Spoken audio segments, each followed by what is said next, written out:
Dernière vidéo donc de ce cours, cette fois-ci sur toujours la fiche régulation, mais cette fois-ci on va prendre un exemple et on va essayer donc de le détailler point par point pour que vous voyez à quel point on va rentrer dans des détails et qui vont en même temps nous donner une certaine confiance. Ça va être paradoxal, c'est-à-dire plus on va rentrer dans le détail, dans la complexité de la chose, plus on va avoir confiance en nous-mêmes parce que justement ce complexe va être accessible. On va être capable de savoir ce qu'on va faire. On va être capable de voir qu'on progresse, qu'on avance. On va avoir une vraie visibilité. C'est ça l'intérêt. Hein. Sinon, ça n'a pas d'intérêt vraiment de travailler avec un objectif. C'est parce que justement, ça nous aide à avancer, ça nous donne une progression, ça rend les choses visibles et prévisibles. Alors, prenons un cas où, donc, je me donne pour but d'améliorer ma condition physique pour me sentir bien. C'est le but que j'ai. Du coup, je vais avoir comme objectif à long terme, par exemple, de rentrer dans un pantalon que je ne porte plus depuis des années. Par exemple, imaginons que je sois obèse et que j'ai envie de rentrer dans un pantalon que j'ai acheté une fortune. Donc, c'est un objectif que je me donne. Voilà. Un objectif qui va être quand même assez clair. Là où améliorer ma condition physique pour me sentir bien, c'est assez subjectif. Mais en même temps, c'est le rôle du but, hein, d'être subjectif, d'avoir travaillé ça, parce que c'est le but qui va donner de l'énergie au reste. C'est pour ça que j'insiste sur ça. Hein. Donc n'hésitez pas à travailler le but, soit en coaching, soit avec vous-même, si vous aimez écrire, à le développer, à détailler. C'est vraiment essentiel, c'est ça qui libère de l'énergie. Donc, améliorer ma condition physique, c'est le but. L'objectif à long terme, rentrer dans un pantalon que je ne porte plus depuis des années.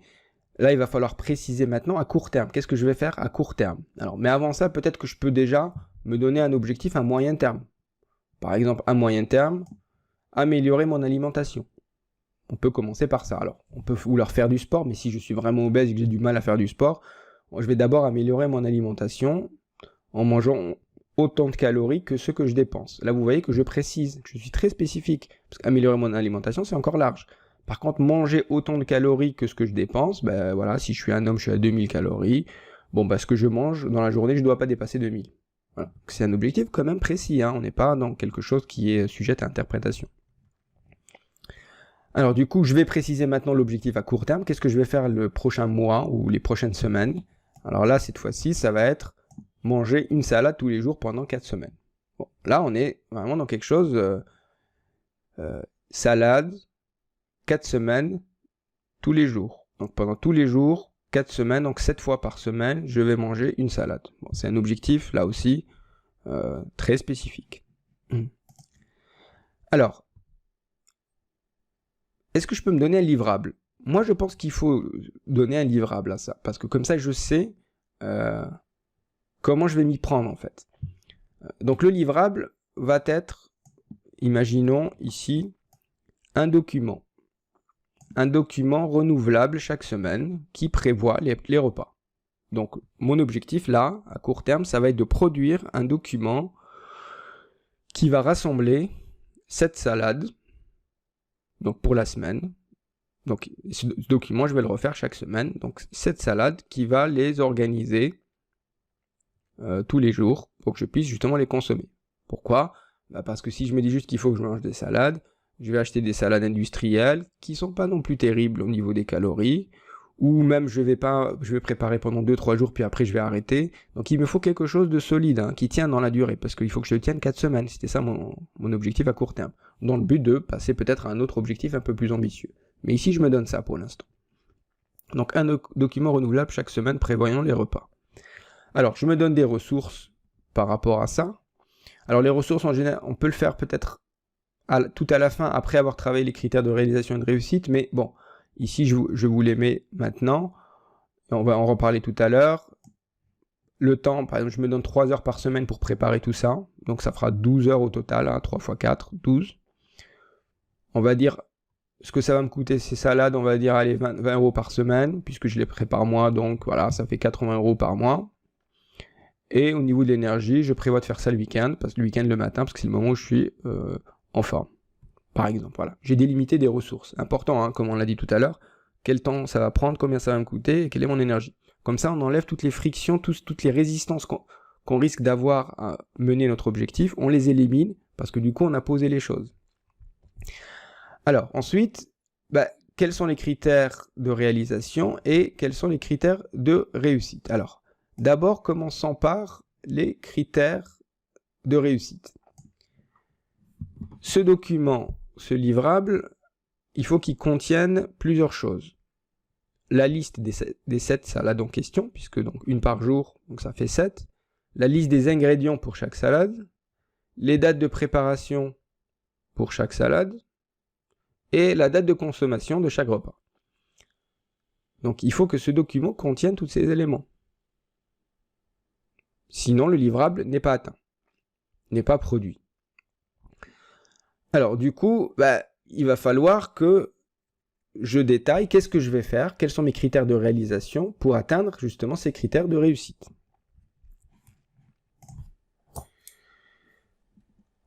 Donc par exemple, pour faire tout ça, donc je vais prendre un brouillon, donc je vais prendre un bloc-notes et je vais lister en vrac tout ce qui me vient à l'esprit. Par exemple, il va falloir préparer les salades, il va falloir acheter les ingrédients, il va falloir planifier, il va falloir les manger, pas les oublier, etc. Donc je vais lister tout ça. Une fois que j'ai listé tous ces critères de réalisation, je vais les organiser dans un ordre.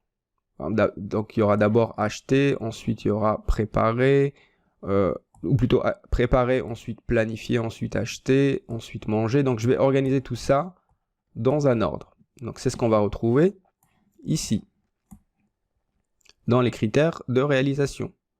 Vous voyez ici, j'ai mis, donc d'abord définir le type de salade que je cherche. Donc là, moi, je l'ai déjà fait hein, à côté, voilà, pour pas que la vidéo soit trop longue. Mais c'est un peu l'idée, donc définir le type de salade que je cherche. Donc quel est le budget, quels sont les ingrédients, éliminer les ingrédients que je déteste par exemple. Là aussi, j'élimine les ingrédients que je déteste pour enlever les frictions, les résistances qui vont m'empêcher de manger ces salades par exemple. Donc définir le type de salade, chercher les recettes. Donc, chercher sur internet, demander à des amis, etc. Arrêter une liste donc, de cette salade. Préparer les ingrédients, donc faire la liste des ingrédients, l'ajouter à ma liste des courses, etc. Planifier l'ensemble, donc décider quand est-ce que je vais consommer, quand est-ce que je vais préparer, noter tout ça dans l'agenda. Et enfin agir, donc il ne reste plus qu'à manger. Donc ça devrait être facile. Du coup, tout ça va m'amener à donc, détailler les ressources. Du coup, quel est le budget moyen? Donc je prévois par exemple 20 €. Le temps que ça va me prendre, imaginons je mets 3 heures. Donc du coup, je planifie dans l'agenda. Voilà. Donc là, j'ai des critères à faire par étapes. Je sais que si je fais ces étapes-là, les unes après les autres, je vais atteindre justement l'intégralité de mes critères de réussite. J'aurai produit le livrable des documents ainsi que j'aurai préparé les plats. Et du coup, j'aurai atteint mon objectif à court terme. Vous voyez à quel point ça peut être précis. Hein. Là, on a pris juste préparer des salades, quoi. C'est un truc normalement assez simple, on va dire. Quand c'est des objectifs plus complexes, ça nécessite plus de travail, on a plus d'étapes. Mais en tout cas, quand on rentre dans ce détail, dans ce niveau de granularité, niveau de détail, on arrive quand même à savoir étape par étape ce qu'on va faire. Voilà. Et on risque de ne pas se perdre avec ça. Hein. On risque vraiment de réussir notre objectif. Ce qui est d'ailleurs ce qui nous intéresse d'ailleurs. Alors, comment on évalue, est-ce que c'est un objectif qui est accessible ou pas? Parce que là j'ai dit c'est facile, mais ça dépend. Est-ce que je suis capable d'atteindre cet objectif ou pas? Et si c'est pas le cas, qu'est-ce que je dois faire? Alors, pour évaluer ça, vous prenez chacune des grandes étapes. Par exemple, l'étape 1, l'étape 2, 3, 4, 5. Et pour chacune de ces étapes, vous attribuez une probabilité de réussite. Alors, je m'explique. Alors, c'est pas obligé de faire ça, mais moi, je pense que c'est utile. En tout cas, ça aide vraiment à tous ceux à qui j'ai fait faire ça. Ils ont dit oui, ça a clarifié clairement la direction dans laquelle ils allaient et surtout le niveau de difficulté de la tâche. Alors, pour chacune, vous allez attribuer une note qui va de 0 à 5. Alors, en gros, il y aura 1, je suis pas du tout confiant de pouvoir faire la tâche. Donc la tâche 1, enfin la tâche 1 avec toutes les sous-tâches qu'il y a dessus. 2, je suis pas confiant. 3, je suis mitigé. Je pense que je pourrais le faire, mais je suis pas sûr. Bon, je suis mitigé. 4, je suis confiant. Je vais le faire, ça va le faire. Et 5, je suis très confiant. Bon, je sais qu'il n'y a aucun problème. Je suis sûr que j'y arriverai. Voilà. Donc, il y a 5 points. Et on met des points à chaque élément. Par exemple, définir le type de salade que je cherche. Quel est le budget moyen, les ingrédients essentiels, éliminer les ingrédients que je déteste. Bon, je me dis que je suis confiant. Je vais mettre 4. Chercher des recettes de salade. Bon, là, je suis pas sûr de ce que je vais trouver. Je vais trouver des trucs peut-être que je vais aimer ou pas. Je me dis, allez, je suis mitigé. 4. Préparer les ingrédients. Faire la liste des ingrédients, ajouter cette liste dans la liste des courses, etc. Bon, ça, je suis très confiant. C'est pas un problème, c'est un truc très technique. Planifier l'ensemble. Je suis confiant. Ça va le faire. Et enfin, préparer les salades le jour indiqué et donc les consommer. Voilà, allez, on va dire que je suis mitigé, plutôt confiant. 4. Du coup, on additionne tout ça. Donc 4, 4, 5, 3, 4. Ça nous fait 20.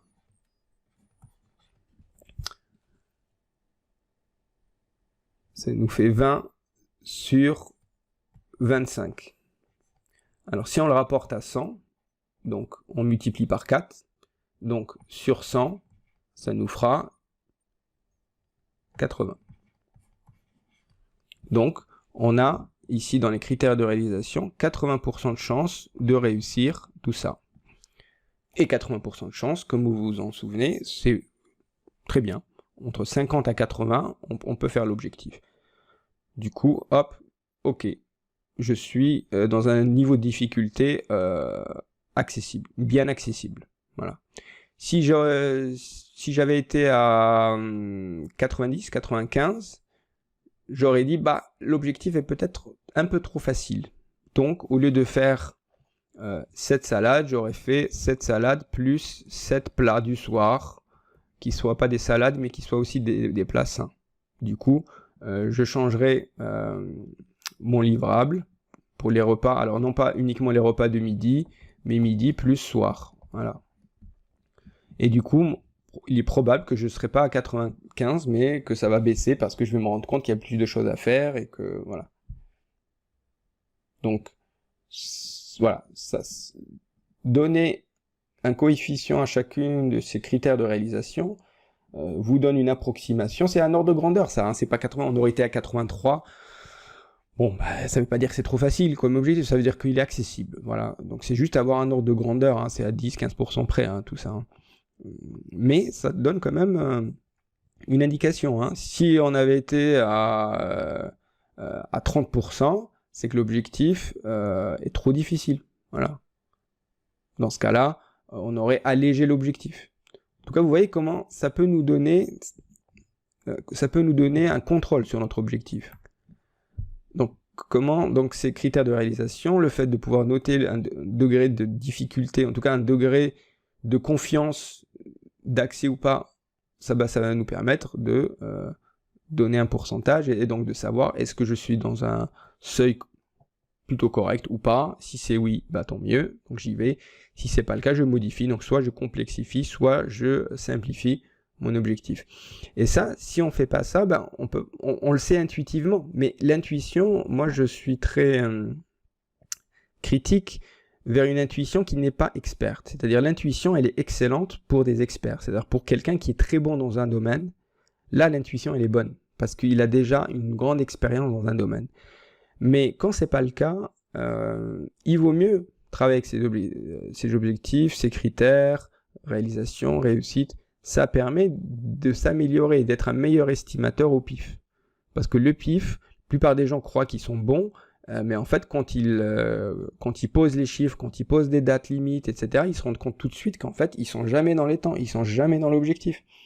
Bah, pourquoi ? Bah, parce que justement, ils se fient trop au pif. Donc, il y a peut-être une étape préalable, donc passer par justement ce travail où on détaille donc le but, l'objectif à long terme, à moyen terme, à court terme, le livrable, les ressources, qu'on détaille les critères de réalisation des réussites, qu'on donne un chiffre, histoire de savoir si vraiment l'objectif est bon ou pas. Et si c'est bon, bah à ce moment-là, on y va, parce que tout est OK. Voilà.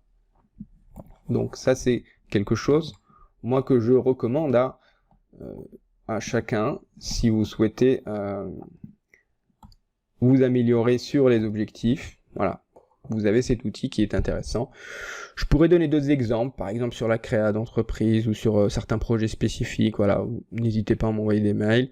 Je donnerai d'autres exemples. Là, je mettrai d'autres cours, d'autres leçons, en tout cas, toujours dans le même cours, d'autres exemplifications, parce que tout ce qu'on a parlé donc dans ce cours se retrouve matérialisé ici, hein. Donc se retrouve concrétisé ici. Et on retrouve, voilà, on va faire ça rapidement. On retrouve tout ce qu'on avait dit, c'est-à-dire fixer une date limite. Alors là, pour le coup, donc on a les 4 semaines, hein, pendant 4 semaines, la date limite. Difficile mais réaliste, on a les 80% dont on a parlé, qu'on a sorti en faisant le calcul ici, avec ce qu'on croyait être accessible ou pas.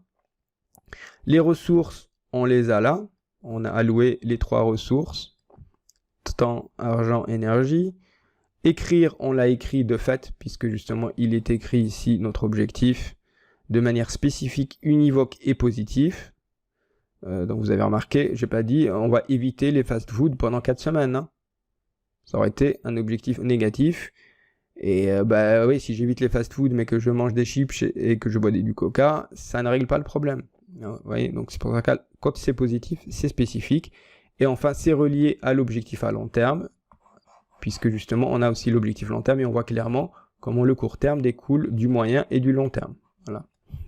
Et du coup, on retrouve tout ce qu'on a dit, mais matérialisé par cet outil. Et du coup, à chaque fois qu'on a un objectif, à chaque fois que vous avez un objectif, vous pouvez utiliser cet outil, donc en mettant l'objectif peut-être à court terme, peut-être poser un objectif à long terme, qui peut changer. Peut-être que l'objectif, vous savez, l'objectif à long terme et même le but, c'est pas des choses immuables, c'est des choses qui peuvent changer dans le temps. C'est pas grave. L'important, c'est d'avoir cet objectif à court terme qui nous fasse travailler sur quelque chose de concret. Voilà. C'est ça qui est vraiment indispensable. Il se peut que quand j'atteins cet objectif à court terme, j'en ai un autre au bout d'un mois, un autre au bout de 3 mois, et puis après, au bout d'un moment, il y a des choses qui vont changer ici. Je veux plus rentrer dans mon pantalon, mais je veux plutôt aller courir le marathon ou faire autre chose. Très bien, très bien.